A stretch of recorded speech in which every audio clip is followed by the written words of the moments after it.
Thanks, Raynell. We're at Dow's Hill overlooking English Harbour with amazing views of Nelson's Dockyard, Fort Berkeley and Falmouth Harbour in the distance.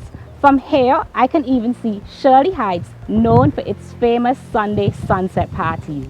If you're into hiking, this is a great location for exploring.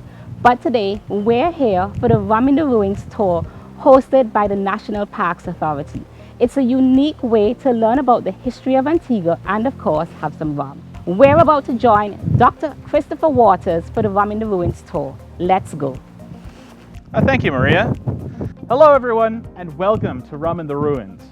This is our weekly history, archaeology, and conservation talk that we have here at Nelson's Dockyard National Park and in the heart of our UNESCO World Heritage Site.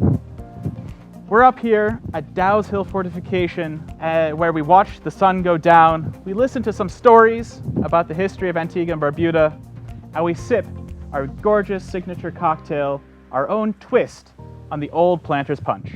So today I'm going to talk to you a little bit about sailing and the historic sailing around English Harbour.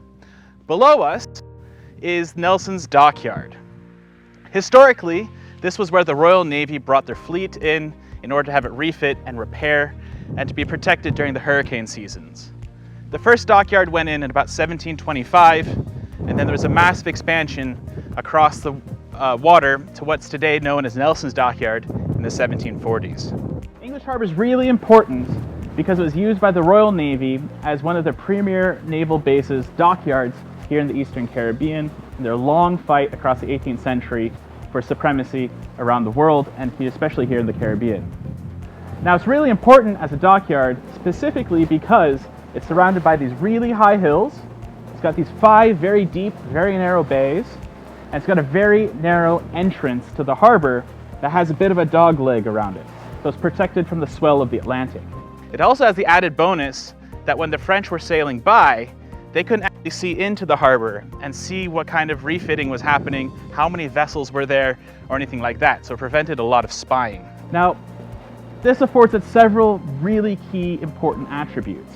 First, the high hills around here protect it from hurricane-force winds, which means for the most part, the vessels that were stationed here during hurricane season were well protected. You don't have to worry about them sinking on you or being destroyed in case of hurricane. Now, the only drawback of English Harbour is that it's very difficult to sail in and out of. A Royal Navy captain had to sail scraping right along the edge of the Pillars of Hercules in order to make sure that they could hit that point in.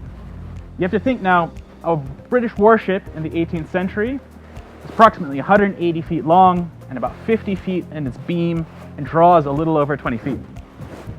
In order to make that point, to get its nose into Freeman's Bay, you had to sail again along the edge of the Pillars of Hercules at full sail, and just as you pass the harbor, as you're facing the guns of Fort Berkeley on the peninsula in front of you, you had to push your tiller hard to starboard.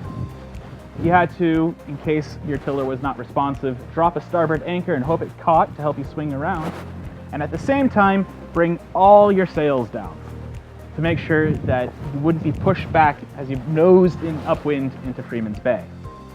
And once your momentum was spent, you had to make sure to put all your guys in your rowboats and tow the rest of the way, or you had to get shore parties to warp you in using the big Admiralty anchors that were holding the hurricane mooring chains in English Harbour.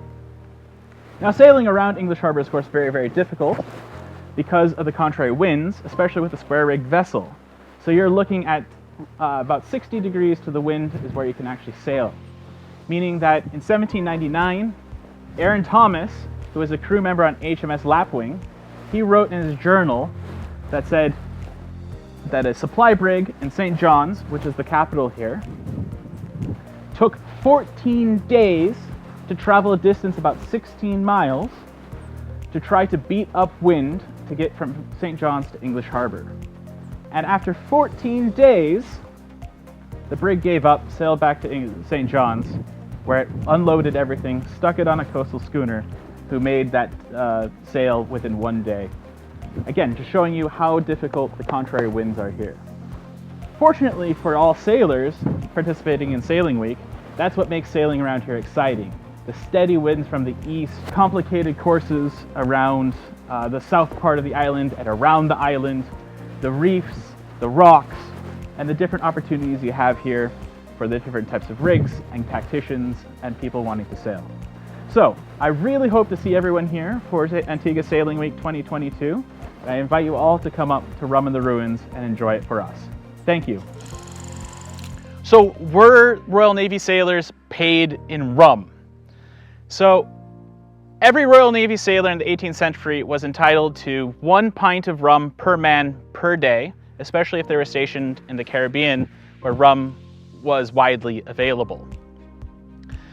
Now, a warship always had a much larger crew on it in order to fight the warship than it was needed to actually sail the warship. And so part of the reason why they issued a rum ration for the sailors was the theory behind it was a drunk sailor would not mutiny against their officers. And so you always wanted to keep them a little bit happy and a little bit tipsy in order to make sure that they didn't cause any trouble. Now, the rum that they were consuming back in the 18th century was not the rum that we consume today, our beautiful English harbor rum that we have here in Antigua. Rather, it was still made here in Antigua, but it was off the first distillation.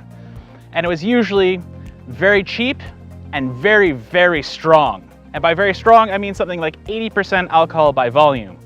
So each man was issued essentially 1 pint of overproof rum per man per day. So you can imagine, mutiny was very, very difficult. It's been a fascinating day. We've learned 2 exciting things. Sailing in Antigua can be quite exciting, and in the 18th century, sailors got paid with rum. They don't call it Rum in the Ruins for nothing. In addition to learning about Antigua, we also get to enjoy this amazing rum cocktail. Until next time.